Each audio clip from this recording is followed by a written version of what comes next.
everyone, welcome back to Girls Expert. இந்த வீடியோவில் நம்ம பார்த்தீங்கன்னா நம்மளோட ஃபேவரட் ஹீரோயின் இனிமே இந்த சீரியலில் கண்டினியூ பண்ண மாட்டேன், இதுதான் லாஸ்ட். ஸோ இனிமே சீரியலை என்னை வாட்ச் பண்ண முடியாது அப்படின்னு ஒரு ஷாக்கிங்கை ஷேர் பண்ணியிருக்காங்க. எந்த சீரியல் எடுத்துட்டாலும் ஹீரோயினோட என்ட்ரி எப்படி இருக்கும், ஸோ அவங்களோட பர்ஃபார்மன்ஸ் எப்படி இருக்கும் அப்படின்னு தான் ஃபேன்ஸ் மோஸ்ட்லி வெயிட் பண்ணுவாங்க. பட் இவங்களோட சீரியல் இப்போ தான் ஸ்டார்ட் பண்ணி இப்போ சடன்லி இவங்களோட கேரக்டர் இல்லை அப்படின்னு சொல்லிட்டு ஷாக்கிங்கை ஷேர் பண்ணியிருக்காங்க.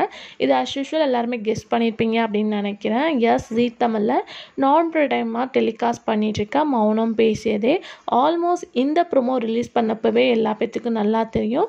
ஸோ அதில் ஆக்ட் பண்ணுற ஜனனி ரோல் ஐரா சீரியலில் கண்டினியூஸ் ஆக மாட்டாங்க அப்படின்னு சொல்லிட்டு ஸோ அவங்க தான் இப்போ ரீசெண்டாக ஒரு அப்டேட்டை ஷேர் பண்ணியிருக்காங்க. மௌனம் பேசியதில் எனக்கு ஒரு குட் கேரக்டர் கொடுத்தாங்க ஜனனி அப்படின்ற பர்ஃபார்மன்ஸில் எல்லாரும் எனக்கு சப்போர்ட் பண்ணிங்க. ஸோ என்னோட ஷூட் ஆல்மோஸ்ட் ஓவர் ஆகிடுச்சு. ஸோ இனிமேல் நீங்கள் எனக்கு கொடுத்த சப்போர்ட்டை இந்த சீரியலுக்கு அப்கமிங் நீங்கள் கொடுக்கணும் அப்படின்னு சொல்லிட்டு ரெக்வெஸ்ட் பண்ணியிருக்காங்க. ஸோ அவங்களோட என்ட்ரி ஒரு லாங் கேப் ஆஃப்டர் தான் சீரியலில் வந்திருக்கு. ஸோ இப்போ இந்த சீரியலில் அவங்க பாதிலே ஸ்டாப் பண்ணுற மாதிரி தான் சீரியலோட ஸ்டோரி கொண்டு வந்திருக்காங்க. மேபி இவங்கள ஃபேன் மிஸ் பண்ணுறதுனால கம்மிங் சூன்லேயே அவங்க ஏதாச்சும் ஒரு சேனலில் கமிட் ஆவாங்க அப்படின்னு நினைக்கிறேன். ஸோ யார் யார் இவங்கள மிஸ் பண்ணுறீங்க அப்படின்றத கமெண்ட் ஷேர் பண்ணுங்கள்.